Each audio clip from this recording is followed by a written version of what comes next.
ये नहीं, नाम जप करो, सबके प्रति मंगल भाव रखो, जथा लाभ संतोष सदा कहो, जो श्री जी दे दे रूखा सूखा खाओ, राधा राधा 4 दिन का जीवन श्री जी के पास चलो।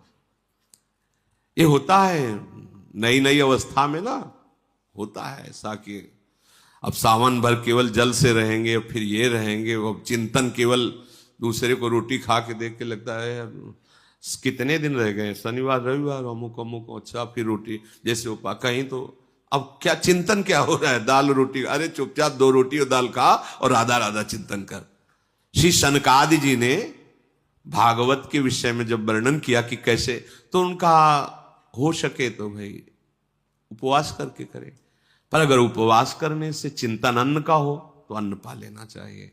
अगर फल पाने से तुम्हारा भगवत चिंतन, तो फल पा के रह लो। वहां खास बात कही कि तुम जो भागवत सुनते हो उसका चिंतन होना चाहिए। अगर चिंतन रोटी दाल फल फूल को तो पहले पा लो उसे। भजन में बैठना है, बोले 11 माला हो जाए तभी पानी पिएंगे और तभी भोजन, उधर खुशबू आ रही हलवा बनने की, घर में बाल भोग बन रहा है, तो पहले ऐसा करो माला रख दो, पहले हलवा भोग लगाओ, पालो, फिर चैन से माला जपो, तो चिंतन तो बनेगा। लगे हर गुड़िया में चिंतन हलवा का होगा कि गरम गरम वो तो पा रहे हैं यार, जल्दी हो जाए 11 पूरा। बस समझो उपासना का मतलब है आंतरिक चिंतन।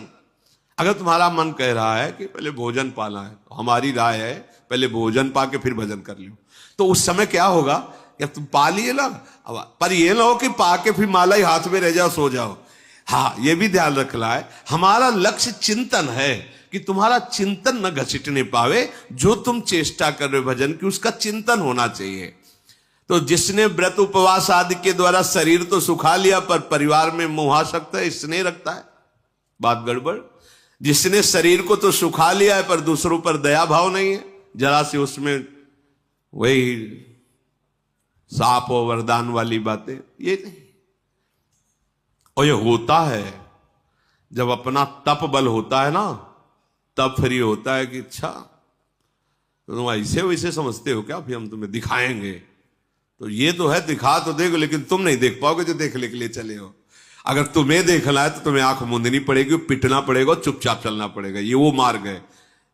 जैसे धन बचा के हमको कोई चीज लेनी है, तो फिर रास्ते में कोई हंसी मजाक करे या कोई गाली दे, दोनों में गर्दन झुका के बिल्कुल पहुंच चलो अपने धन को बचा के सुरक्षित। ऐसे ये भजन है। चाहे तो प्रणाम करे तो नजर झुका के निकलो, और गाली दे तो नजर झुका, अपने भजन को बचा लो।